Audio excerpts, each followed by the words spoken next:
Hello, happy Monday, and welcome back to fearmeitsbre-The. We're on episode 35 today, and I have literally started and restarted this one so many times because I have no clue still what to do for an intro, so I'm always just awkwardly like, hey, it's me, I'm back. And for some reason I just can't get into the flow of the episode, and I think that has to do with the fact that it's been since last Thursday since I recorded something, or it might have been Friday. I genuinely don't remember. Make sure we're going. Yeah, we are. All right. So I'm so out of it right now. Also my lights might die because I spaced again and forgot to charge them in the last week and a half. So the last time that they were used, they were full battery, but we'll see if that lasts for us. So you may end up with a horrific boom of my translucent complexion if I lose these lights, because the one that's kind of shining on me is not flattering without the backups. So it's been kind of a hectic week. We had a great 4th of July. We had fun with family. We saw friends a few times this week. It was super enjoyable. My husband had vacation time. We didn't go anywhere fancy or do anything crazy, but it was nice to just chill when we've had such a busy life recently. So it was nice. It was great to just do nothing almost, and then just visit people and, oh, we're going to go out because we want to, not because we have to. That kind of stuff was nice. It's crazy that it's already over. It just feels like it went by so fast. And I've just kind of been frizzled and frazzled, trying to get back into the swing of things. My hair's this frizzy mess for some reason. My makeup is messed up because my powder foundation that I always wear decided to break when we were traveling from the camp back home in my duffel bag. So I opened it to use it Saturday or something, and I was like, oh, there's a little crack in it. I better knock the loose stuff into the trash. So I was daintily trying to get rid of the part that was broken, and the whole thing just plopped into the trash can, and I was like, all right. So I had to go buy a new one, and I'm not a huge fan of it because I went with a cheaper one because I was feeling stingy, and it really does nothing for my translucent skin. You can see all my blue veins through my face. I mean, look at that. I've always been a very translucent person, and it's kind of scary. So yeah, without the correct lighting with this foundation on, my face is just I look kind of corpsey. So there's that. I have coffee. A series of unfortunate events where I was at a local coffee shop, and that white stuff, I thought that it was, okay, who puts powdered creamer in a machine, first of all, okay? I went to the machine and I pressed the button expecting cream, right? My coffee creamer, and it just goes and puffs powder out, and I was like, oh no. So I put powdered creamer in my iced coffee. Don't recommend it at all, but it was paid for, and messed up by me. So, here I am with it. Which reminds me, I was going to talk about the White House cocaine thing. Maybe I'll save that for tomorrow. The powder in my coffee made me oh yeah, cocaine. So I guess we'll talk about that tomorrow because I don't have that pulled up and prepared. So what we are going to talk about is The Sound of Freedom, which I'm seeing in a day or two, a couple days from now, is the plan, but for some reason the left hates it and they think child trafficking is a conspiracy theory, and they're just ragging on this movie. We're going to talk about the Jonah Hill drama with his ex-girlfriend because it goes along with the red pill trad crap that I've kind of been arguing against. Let me preface by saying I am a traditional wife and mother. I am a Christian, and I'm a fairly conservative libertarian. I believe in traditional male and female roles in a marriage. I believe in traditional marriage. I don't agree. I believe in traditional marriage. I believe in a biblical marriage and a biblically based marriage. I don't agree with the red pill trad movement half the time because some of the stuff that they're saying is not biblical. We've been over this before in videos where they talk about the roles of the wife and the roles of the husband, and they just take stuff out of context biblically and apply it, and it's that's not what they meant by submission. They a lot of times like to take the husband and be he's the boss, and in a very business transactional way, and not in like a sacrificial, loving, and nurturing way toward the wife. And they like to take the submission role and twist that as well. Not all of them do, but a lot of the ones that I've been arguing with on Twitter and arguing my point against do. I've been called a feminist a lot because of it, where it's like, dude, I'm literally the most traditional housewife ever. I just happen to be online as well. And a lot of the people, it's funny that a lot of the people who are arguing the red pill trad stuff, I'm not saying that you can't give relationship advice if you are not dating someone. I'm not saying that you can't give marriage advice if you are not married. But if I wanted to learn to ride a bike and there were two people standing in front of me, one of them said, I've never ridden a bike. I have no clue how to actually ride the bike, but I've read a lot about riding bikes. I have a lot of knowledge in my head about riding bikes, and I've watched the guy on the left ride bikes a ton. So come to me and I'll teach you to ride a bike. Or the guy that says, yeah, I've been riding bikes for about 35 years now. It seems like it's been pretty successful for me. It's had its ups and downs, but I've struggled through and persisted through, and I'm still riding bikes today. I would go with the guy that's like had the experience in the bike riding over the guy that's read about the bike riding and throws his opinion out there. So again, I'm not saying you can't have opinions on these things like marriage or being a wife or being a mother if you're not, because there's a lot of people that I respect who have opinions that are great on those things because of their study and stuff. But if I was to go to counseling for something, I would want the experience over the book knowledge, if that makes sense, right? So that's another huge thing about it, is I notice a lot of the people in that movement are single, not married, bad relationships themselves, don't have kids, and they're like, oh, this is the way the Bible says it is. And it's like, actually, it's not. And maybe if you were in a marriage, you would know that. So again, it's not that they can't have their opinions, and it's not that they can't put those opinions on us. I've only been married for 5.5 years. I'm not going to pretend that I know 35 plus years of experience in marriage, right? But what little experience I have outranks, I feel like, the advice of a non-married person who's had multiple failed relationships, who is pushing the ideals that are pushed within the red pill trad movement, which I respect on one hand, again, and on the other hand, I tend to disagree with a lot of the points that the people within it make. More particularly the women in that movement, actually, more than the men. A lot of the men that I follow that are in that movement are pretty based, are pretty reasonable, and I'm like, all right, I agree with you. Not talking about the Undertates, but the ones who are actually biblically sound. For some reason, it's the women that are the psychopaths within that movement, and they don't like me because I guess I'm a feminist now. Even though I was like, no, yeah, I agree with you, let's repeal the 19th, and they were like, so, whatever. But anyway, I think the Jonah Hill stuff is interesting because of that, because of the arguments I've been in recently, and it kind of has to do with that, because that's a huge thing on Twitter right now. We're going to talk about the sports doctor who was stabbed multiple times at a Florida federal prison, who did really bad things to women. Let's just say that before we get too much into it. On Frozen 3, there's a theory of Elsa's love interest, which I called the minute it walked onto the screen in the second movie. We might pull that article up, we might not. It just depends on how this flows, how long it goes, and my mood. So I'm going to take a sip of coffee real quick.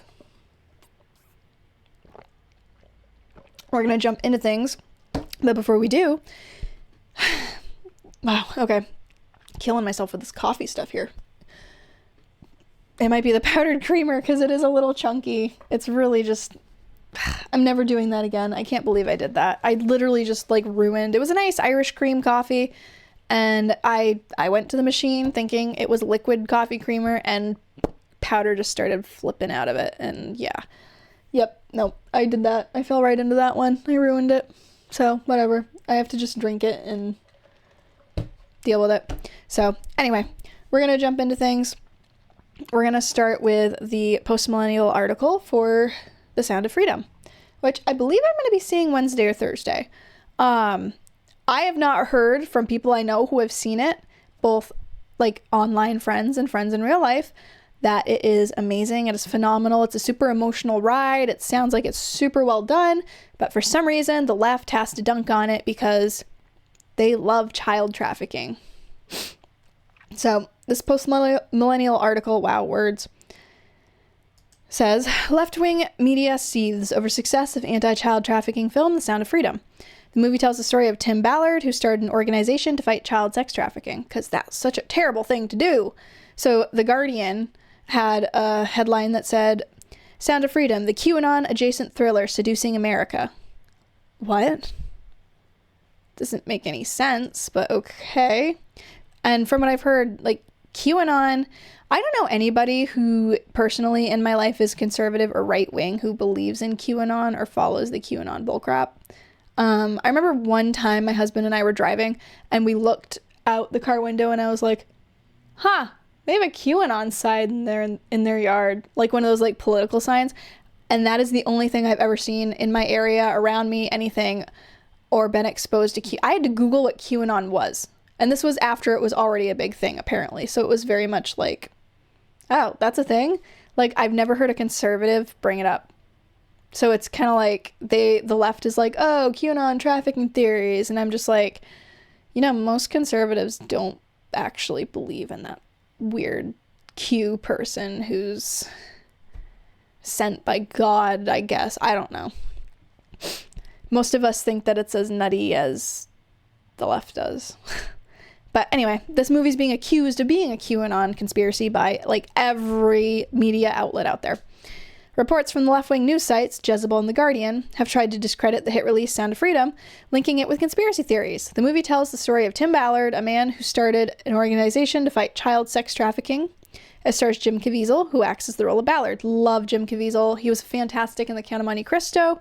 He was fantastic, obviously, in The Passion of the Christ. I haven't seen him in something that I didn't like him in. Person of Interest, I never finished, but what I did watch of that, I greatly enjoyed. I'd like to watch that again. I should. I wonder what it's on for, like, streaming. I'll have to look into it. Jezebel, rated left by All Sides Media, ran a story called Sound of Freedom is an anti-child trafficking fantasy fit for QAnon. Written by Rich Juswick, I don't know. The report says the movie is helping to peddle QAnon theories. So I want to point out, whenever you have a left-wing outlet using the phrasing an anti-something, it's usually in a negative connotation to their values, where it's like a hit piece, where it's like anti-abortion activists push against, what's it called? Women's bodily autonomy, or like they'll say like, anti-LGBTQ activists push against rights for gay marriage, or they'll say like anti-BLM rioter or protesters stand against BLM, or like where it's like they make it negative because it's like it goes against their values. So it's very weird to have them use the phrasing anti-child trafficking fantasy. Like, are you saying that you should be pro-child trafficking, Jezebel? Is that what that is?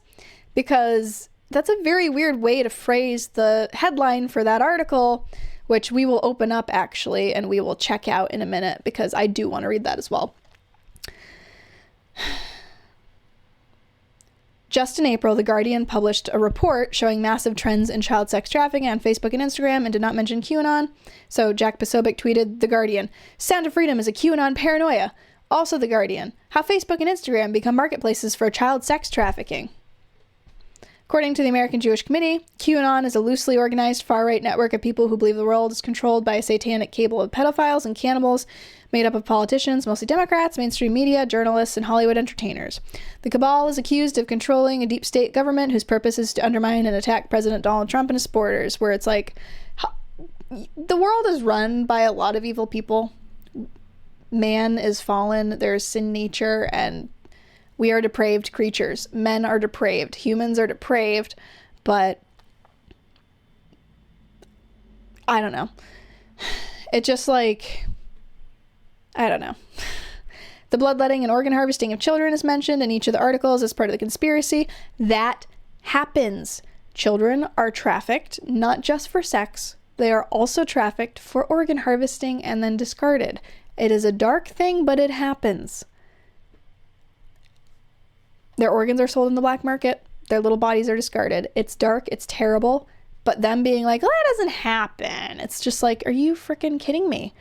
However, reports from the BBC have confirmed that harvesting of organs and blood has taken place with children being trafficked from Africa to the United Kingdom. Thank you. Tim Ballard, who started Operation Underground Railroad, the organization whose beginnings are depicted in Sound of Freedom, has posted footage on his social media of raids on organ harvesting operations in West Africa. In a recent interview with Jordan Peterson, Ballard addressed the conspiracies and an instance in Africa, specifically saying, "It's very real. There's witch doctrine. They take these children, they take their organs, they take their blood, they drink it, they take the genitalia of children. These are real things." So I might say something like that, and then they try and connect it to something a QAnon person says about celebrity who must be doing this too. But there's no evidence to back that. They make a false connection there, Ballard continued. Tim and the anti-child sex trafficking organization Operation Underground Railroad have repeatedly clarified their position on anything related to QAnon conspiracy, saying they are not associated with it. Other criticism has resurfaced online, including a 2021 article by Meg Connolly at Slate criticizing Ballard and Operation Underground Railroad as about sex trafficking raid in 2014 she was able to go on. Because many need a reminder that OUR, which is the acronym for Underground Railroad, is not what it claims to be and is fraud that puts children in danger whom otherwise were safe before Ballard came along. However, after going on the raid with the organization in 2014, she wrote about a different movie, The Abolitionist, depicting one of OUR's operations, saying, "In August, I went on an undercover sting with them in the Dominican Republic. My life was changed. I know firsthand the times miraculous work of OUR, and yet the movie last night pushed me back in my seat and pulled my eyes wide open." So that's an interesting article, but I probably won't open that one. But let's look at the Jezebel article, because another outlet had pointed out, I forget which one, where they were like talking about the difference. It might have been Guardian, but the difference in the headlines, where it was like, you know, when Cuties came out, and Netflix was in trouble for that because it showed underage girls dancing provocatively and showing things. They were like, it's a misunderstood movie about adolescence and coming into your womanhood or something like that. And people were like, you are literally defending like inappropriate, explicit behavior from children that is sexually explicit and creepy. That adults made this film of children being sexual. Like, you're defending that. And then they take this movie where it is against all of that and is like, it's a conspiracy. But anyway, we're going to read the Jezebel article as well, because I thought it was interesting to pull up and contrast. Sound of Freedom is an anti-child trafficking fantasy fit for QAnon. Fantasy. Oh, child trafficking's not real, guys. Star Jim Caviezel, who plays real-life anti-trafficking activist. Again, why are they saying it like it's anti-trafficking? Like, that just puts a negative connotation to it, or it makes it sound like it's bad to be anti-child trafficking. Am I the only one who feels that way? Because it feels that way. Has been talking about adrenochrome and organ harvesting on his press tour. Never trust a pedophile doesn't quite have the ring of I'll be back or yippee-ki-yay mother. But it suffices a one-liner in Algerno Montervedo, however you say his name, child trafficking action flick Sound of Freedom. Out now, it's said by Jim Caviezel, playing real-life anti-trafficking activist Tim Ballard in the same sandpaper whisper that actors don't often don to play Batman, with some Liam Neeson and Taken sprinkled in for flavor. The role actually gives Caviezel the opportunity to spout several extremely self-serious one-liners, like when he explains why he's in the line of work that he is, because God's children are not for sale, or when he tearfully recites, over 2 million children a year are being sucked into the deepest recesses of hell. At last, QAnon's camp appeal gets the cinematic exploration it demands. No! What the crap? Like, even if you're not a Christian, it's like, children are not for sale. Like, even, like, take God out of it if you want, and just, you know, children are not for sale. Like, this is wrong. You're not supposed to do this to children. You have to be an evil person to do this for children. And saying over 2 million children a year are being sucked into the deepest recesses of hell. Yes, they are. They are trafficked for sex, and they are trafficked to have their organs harvested and sold in the black market. That is hell on earth for a child. So it's like, why are you criticizing this? A few qualifications up front. The exploitation of children is a real problem that no one besides the exploiter wants. What?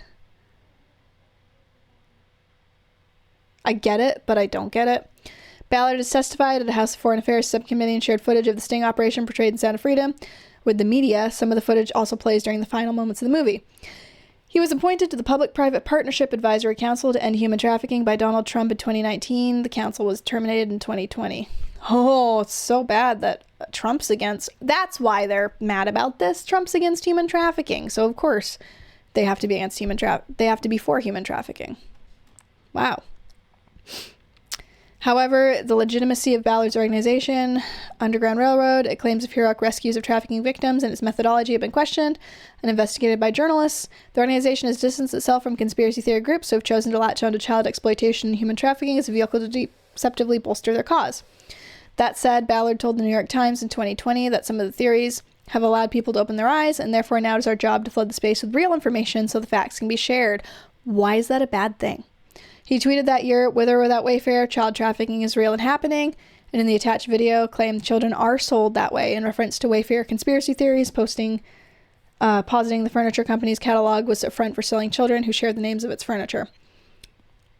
And really, how distant can Ballard, and by extension of his organization, be from QAnon when the guy who's playing him, who he's been promoting, Sound of Freedom, has been using the press opportunity to peddle QAnon theories about adrenochrome and organ harvesting? Organ harvesting is real. Might not necessarily be for weird voodoo rituals in America, but it's a thing. Like, come on, how dumb do you have to be? Sound of Freedom was finished back in 2018, about 2 years after Pizzagate put QAnon in the public eye. Not sure why that's relevant, but was shelved by Disney at the time. That is a red flag, Disney. Oh, a movie exposing child trafficking and how big of a problem it is in this world. Yeah, let's not show that to the world. Because we're Disney. We relish in those things. Now it's getting an indie release as a conservative thriller. It's not really a conservative movie. So if it's conservative to be against child trafficking, is it not a liberal thing to be against child trafficking? Like, can you not be against child trafficking unless you're a conservative? Because that's concerning. If you stand on the platform of liberal policy saying that you're liberal or on the left, and they're like, well, it's conservative to be against child trafficking. So it's like, what? In an interview with Steve Bannon from earlier this month, Caviezel went on length about the whole adrenochrome empire as driving demand for trafficking. Though Caviezel didn't direct Freedom, he's treating it as a passion project, appearing in its trailer to speak directly to the camera about its importance. The movie also concludes with a similar speech from Caviezel after its credits run, which he proclaims, "I think that we can make the Sound of Freedom the Uncle Tom's Cabin of the 21st century slavery." He directs people to a QR code on screen, urging them to donate to the movie's Pay It Forward program to provide tickets for people who are interested in seeing it but cannot afford it. Because that's so bad. The movie has received endorsement from Elon Musk. Oh no, not Elon Musk. And Ivanka Trump. Oh no, the satanic woman herself. It probably will come as no surprise that among Ballard's promotional rhetoric has been anti-trans sentiment. He claimed the Daily Signal trans ideology foisted on children is going to lead what these pedophiles have been asking for. If you can consent to that, guess what? What's more fluid than gender? Age. He has also blamed trafficking on Biden's border policy. That is 100% true, okay?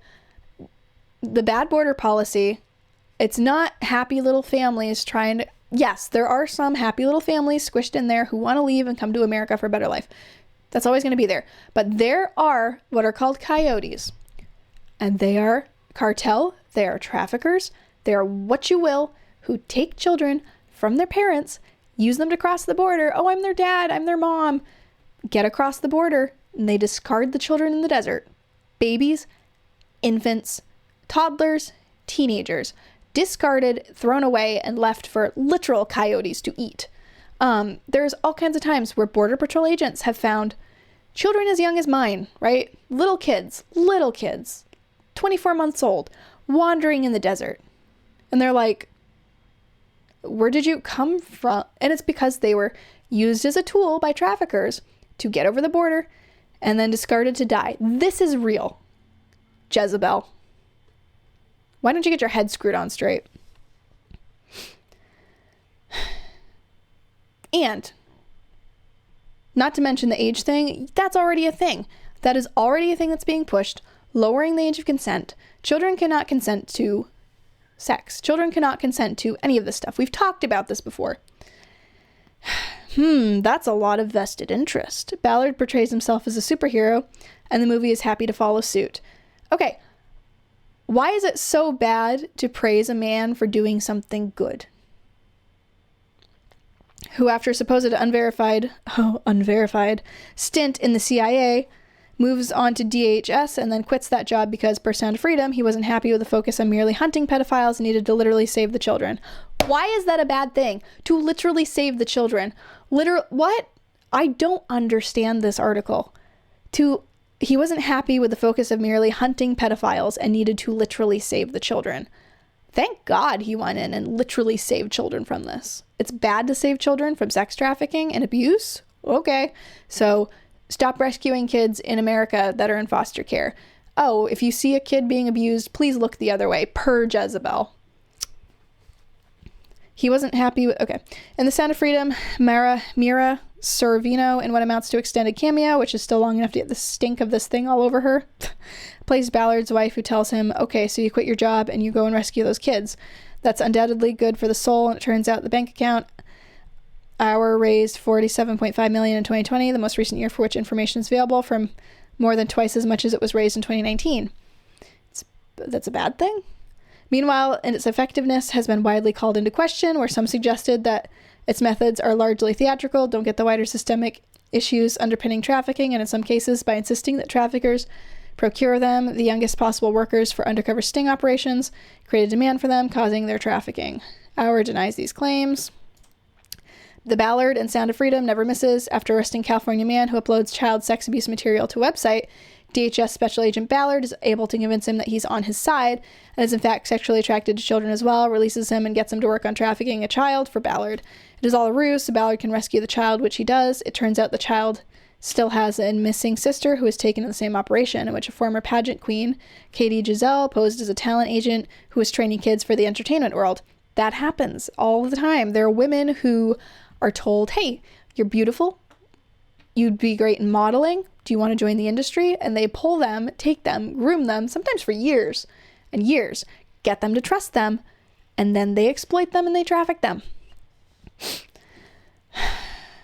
Using his trafficking contacts, they convince Katie Giselle and her crew to help them set up a high-end sex hotel on an island for pedophiles, which is, of course, then taken down in a coordinated raid. Once the bad guys are in cuffs, the children immediately brighten, talking and laughing and clapping rhythmically. Hear that? That's the Sound of Freedom, says Vampiro. But the children that Ballard was looking for were not among the 50 who were saved, which plunges him further into the underground, into the unknown territory, under rebel control. There, a remotely solo Ballard poses as a doctor with cooler full of vaccines. He finally finds his target child and murders her abuser via a tastefully edited PG-13 friendly sequence. I hate to spoil things, even movies that I'm not recommending, but it goes without saying that if this ending were unhappy, the movie wouldn't have a point of existing. Any movie portraying exploitation of the sort runs the risk of effectively reiterating it,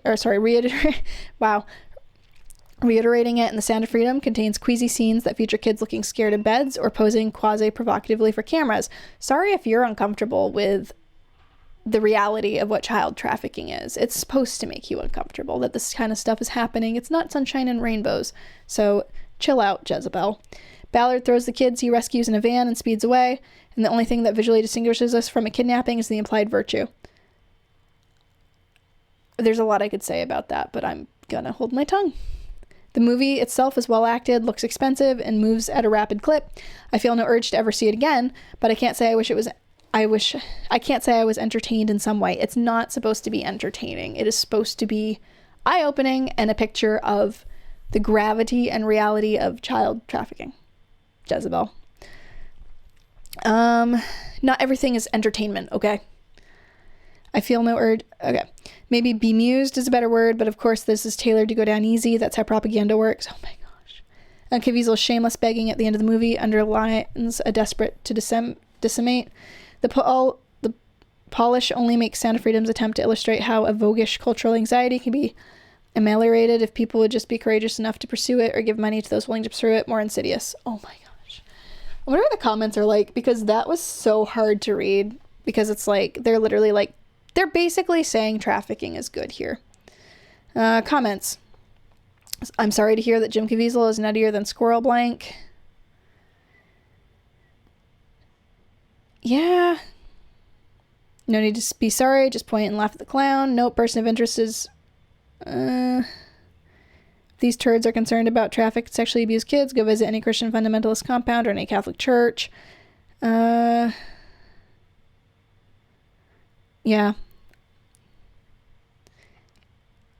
Yep. I'm so sick of this QAnon turd. This is just so bizarre that people are like, this is all conspiracy. Child trafficking's not a thing. We're so coddled in America.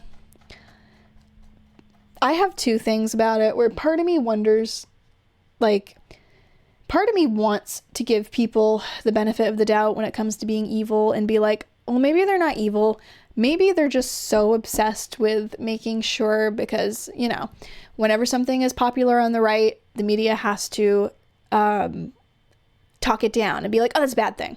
So maybe they're just so uninformed and misguided that they're like, oh, this is bad because the right likes it. And then they're going to be like, oh, crap. Whoa, we took a step too far. We just called child trafficking good. Or they're just evil, which I'm starting to go with that they're just evil and they're in full support of this crap, because that's insane. I can't wait to see the movie. I'm excited to see it. I am, but I'm not. Because I know it's heavy and it's based on a true story. And heavy things that are based on true stories involving children tend to get me down for a bit because I am a mother. I have a heart for children. Those things break my heart because I know the reality of it. I was reading some disgusting comments about people laughing, that they claim that they went to see it and laughed at it and booed when he would save the children and stuff like that. And it's like, how evil and depraved are you that you would go to a movie where children are rescued from pedophiles and traffickers and all that stuff, and you'd be like, pfft. It's just so, I don't know. I hate this world and it's so depraved. That's a little bit of a black pill, but it is. It is depraved, and genuinely, I don't know how people who don't have Christ function, because this is such a hopeless place without him, is what I will say about that. We'll move on. That was a much longer going into of that than I intended. So we're going to move on to the Jonah Hill thing. And I'm going to drink some coffee because my throat is just like, let's close up for some reason. I also have this weird pet peeve. Actually, it might not be weird. I'm sure other people have it.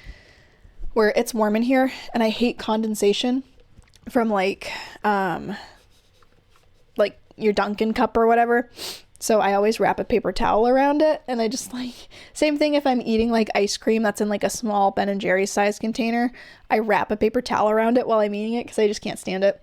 Let's go into the Jonah Hill stuff and we'll look at that, see how long that takes, and then we'll potentially get into the rest of the stuff. Sarah Brady releases new Jonah Hill post. I waited until she had her baby. So that's in reference to Jonah Hill's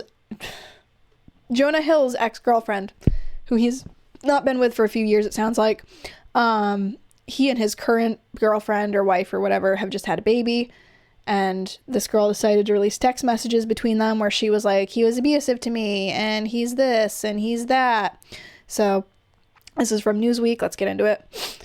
Jonah Hill's ex-girlfriend, Sarah Brady, has shared more Instagram story posts regarding the alleged emotionally abusive relationship she had with the actor. Between Friday and Saturday, surf instructor Brady shared multiple screenshots of alleged text messages exchanges she had with the 21 Jump Street star.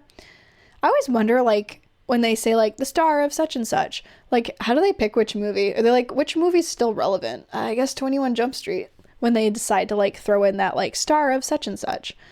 This is a warning to all girls. If your partner is talking to you like this, make an exit plan. Call me if you need an ear. Brady captioned the post showing the text messages that allegedly showed Hill requesting she remove surfing photos from her Instagram account that showed her blank in a thong.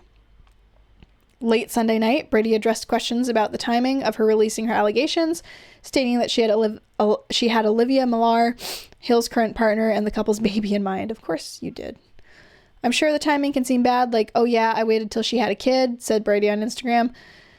But I waited until she had her baby, so I knew they were, like, physically not impacted by me sharing this blank, and she could be informed and make an informed decision of how she wants to care for herself and her baby, which she birthed and created. Yes, it's his child, but it's the woman's infant. That's how I see it. In the previous post over the weekend, Brady said that after she deleted all the posts, Hill allegedly told her it was not a good start, but she didn't seem to get his point. But it's not my place to teach you. I've made my boundaries clear, Hill allegedly wrote. You refuse to let go of some of them, and you've made that clear, and I hope it makes you happy.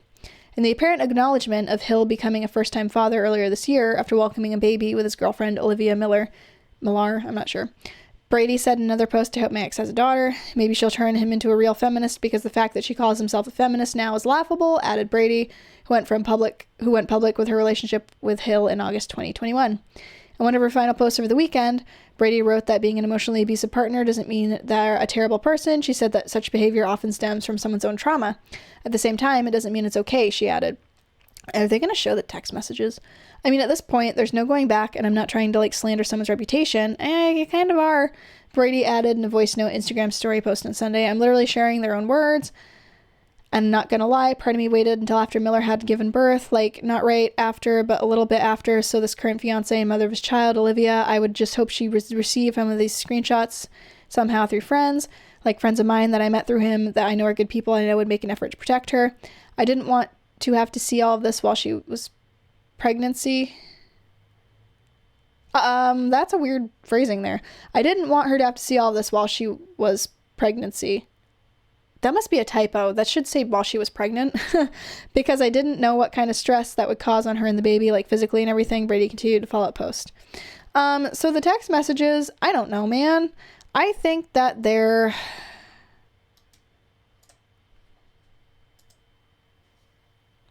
I don't think that...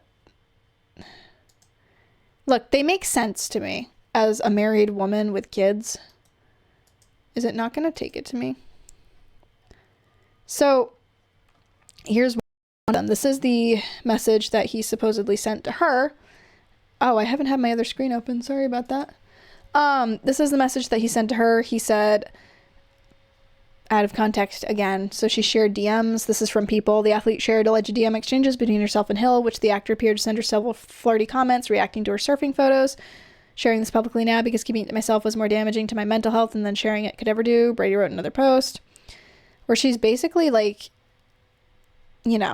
so from what it sounds like to me, they started early. He liked her, messaged her, liked her. They started dating, and then he was like, hey, listen, if we're dating, we're a thing, I'll read the text message. Plain and simple. If you need surfing with men, boundaryless and appropriate friendships with men, to model, to post pictures of yourself in a bathing suit, to post sexual pictures, friendships with women who are in unsuitable places, and from your wild recent past beyond getting a lunch or coffee or something respectful, I'm not the right partner for you. If these things bring you to a place of happiness, I support it, and there will be no hard feelings. These are my boundaries for a romantic partnership, my boundaries with you based on ways these actions have hurt or trust. So here's another part from the People article. She added, it's been a year of healing growth with the help of loved ones and doctors to get back to living my life without guilt, shame, and self-judgment for things small as surfing in a swimsuit rather than a more conservative wetsuit. And I'm sure there's much more healing from this abuse ahead of me. I don't know. I don't think it's abuse. Again, the red pill movement would be like, she's a floozy. And she kind of is, in my opinion. I'm not saying it's wrong to you're at the beach and you're posting pictures of yourself with your friends having fun at the beach or but what she's doing is intentionally, while she's in a relationship with him and he's asked her, hey, can you not post yourself in a thong? I don't like everybody seeing that much of you. That sounds reasonable to me.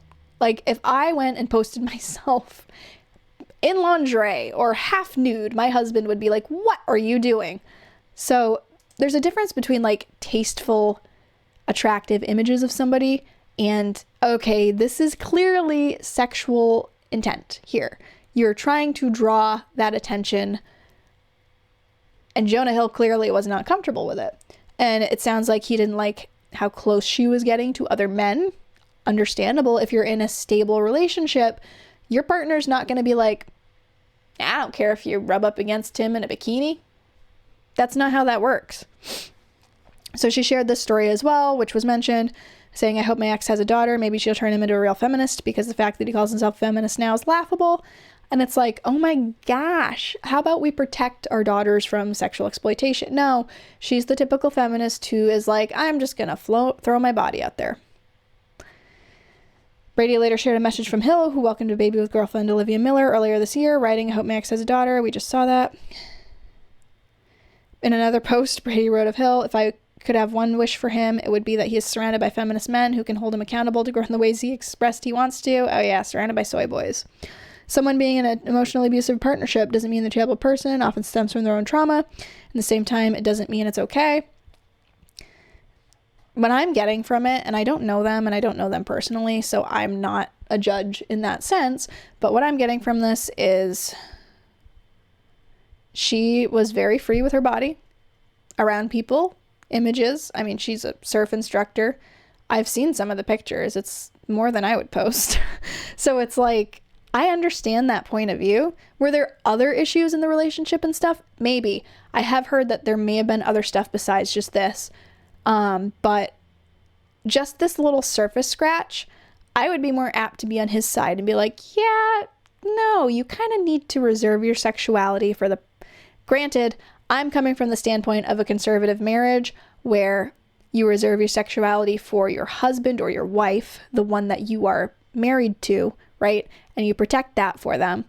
And if he has that mindset, even though it's not like within a marriage, but still, he seems to have the standard of, hey, if we're in a relationship, you know, this is supposed to be special between us. Please don't share it with everybody else. And she's like, well, F you. I'm going to do what I want. I would break up with her too and be like, all right, you know what? You don't have boundaries. I have boundaries. You don't respect my boundaries. So she's taking it as abuse because somebody for the first time in her life is telling her no, is what I'm getting that out of. So a lot of the red trad pill criticism on her, I from what I know, I agree with. Also, never mind. I was confusing him with another actor. I was like, wasn't he like super skinny at one point? But anyway, I don't know. I don't necessarily think... I don't know which one of them's right and I don't know which one of them's wrong, but just from the surface here, I don't think that he's emotionally abusive. I think, again, she got told no, I don't want to be this way, or I don't want you to do this if you're in a committed relationship to me. And she was like, well, I want to keep doing it. And he was, which he also, he said, hey, if you want to live this way, that's fine. But not if you're going to be with me. So, and she chose to walk away. So like, I wonder if it's just a big part of a feminist got told no and now she's screaming is what it feels like to me. So that's my thoughts on that from what I know of it. I'm not going to dig too much into it, but that's what I think about that. And then we're going to talk really quick about this guy. Disgraced sports doctor Larry Nassar stabbed multiple times at Florida federal prison, Associated Press says. And this is Associated Press, this article.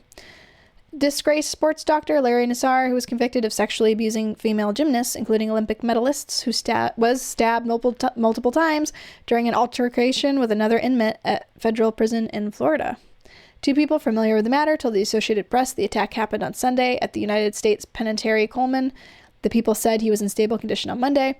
One of the people said Nassar had been stabbed in the back and in the chest. The prison was experiencing staffing shortages, and one of the people familiar with the matter said the officers assigned to the unit where Nassar was being held were working mandated overtime shifts. The people were not authorized to publicly discuss the details of the attack or the ongoing investigation and spoke to the AP on the condition of anonymity. Nassar is serving decades in prison for convictions in state and federal courts. He admitted sexually assaulting athletes when he worked at the Michigan State University in Indianapolis-based USA Gymnastics, which trains Olympians.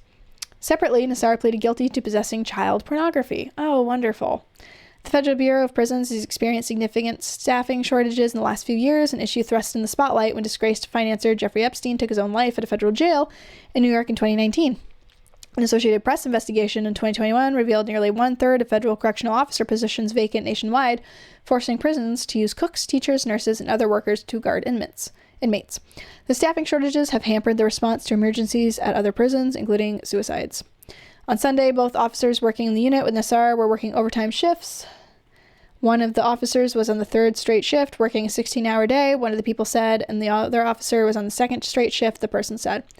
During the victim impact statements in 2018, several athletes testified over the course of Nassar's more than 2 decades of sexual abuse. They had told adults, including coaches and athlete trainers, what was happening, but it went unreported. More than 100 women, including Olympic gold medalist Simone Biles, collectively sought more than $1 billion from the federal government for the FBI's failure to stop Nassar when agents became aware of the allegations against him in 2015. He was arrested by Michigan State University police in 2016, more than a year later. Isn't that funny how the Associated Press puts this in such a negative light that somebody was sexually abusing women and children?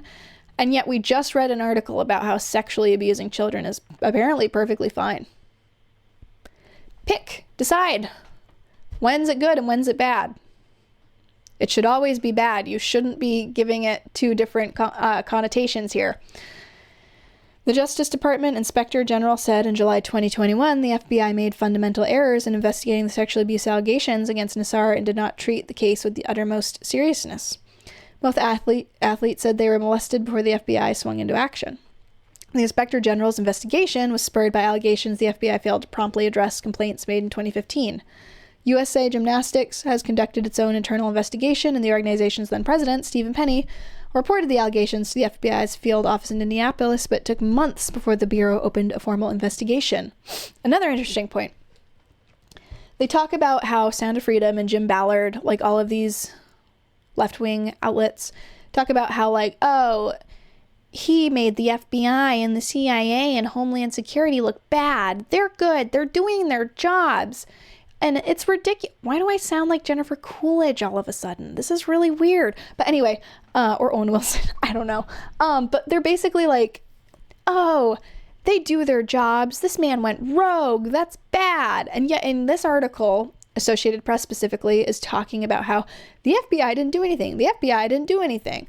The bureaus didn't do anything. And it's like, which one is it, liberal media?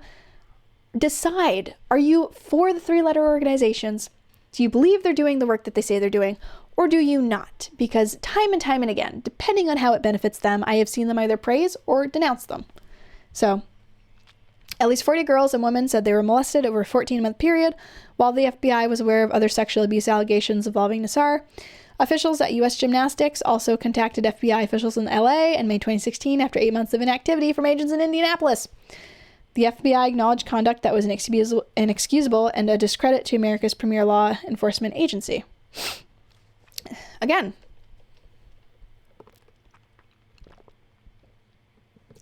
Michigan State, which was accused of missing chances over many years to stop Nassar, agreed to pay $500 million to more than 300 women and girls who were assaulted by him. Holy crap! USA Gymnastics and the Olympic and Paralympic Committee made a $380 million settlement. In June 2022, the Michigan Supreme Court rejected a final appeal from Nassar. Attorneys for Nassar said he was treated unfairly in 2018 and deserved a new hearing based on vengeful remarks by a judge who called him a monster who would wither in prison like the Wicked Witch in The Wizard of Oz. Well, guess what? He is a monster. He deserves to wither in prison. He deserves more than to wither in prison. I just signed your death warrant, Ingham County Judge Rosemarie Aquilina said of Nassar's 40-year sentence. The state Supreme Court said that Nassar's appeal was a closed question and that it had concerns over the judge's conduct. Sounds like a just judge to me. That man got the sentence that he should have. But the court also noted that Aquilina, despite her provocative comments, stuck to the sentencing agreement worked out by lawyers in the case. So it wasn't some rogue judge. This is what they all decided upon. We declined to expand additional judicial resources and further subject the victims in the case to additional trauma, wherein the question at hand present nothing more than an academic exercise, the court said in a 2-page order. More than 150 victims spoke or submitted statements during an extraordinary 7-day hearing in Aquilina's court more than 4 years ago. It is over, almost 6 years, and I filed for the police report. It's finally over, said Rachel Dunalander, the first woman to publicly accuse Nassar. Sisak reported from New York. The story has been corrected to show Michigan Supreme Court rejected Nassar's final appeal in June 2022, not June 2023. Interesting. Again, media needs to decide when sexual abuse is good and when it's bad. Because clearly they think it's fine in some cases. Clearly they think it's a conspiracy theory when it involves children. But when, it just depends on how it benefits them in the long run is what I've started to notice. So I'm going to leave off with that. We'll look at the Elsa article tomorrow for Frozen because I find it kind of funny and interesting. And I'm going to end the video here because I've gone about 50 minutes and that's way longer than I thought it was going to. Sorry it was a little rambly. I definitely am getting back into the swing of things and I'm excited to see Sound of Freedom this week. I will probably do whatever episode I put out after I see it. I'll probably give a quick little synopsis of what I thought of it. I hope everyone has a great afternoon and a great rest of their day. I will be back hopefully tomorrow and Wednesday at least, if not Thursday as well. I'm going to try and do 4 this week. Wednesdays are kind of funny for us. We tend to go somewhere and be gone for the first half of the day. So if I can get back in time, I will definitely record Wednesday. And if not, I will try and do it Thursday instead. So have a great afternoon. Again, you can find me on Instagram, Twitter, and all those places at fearmeitsbre, and I will see everybody next time.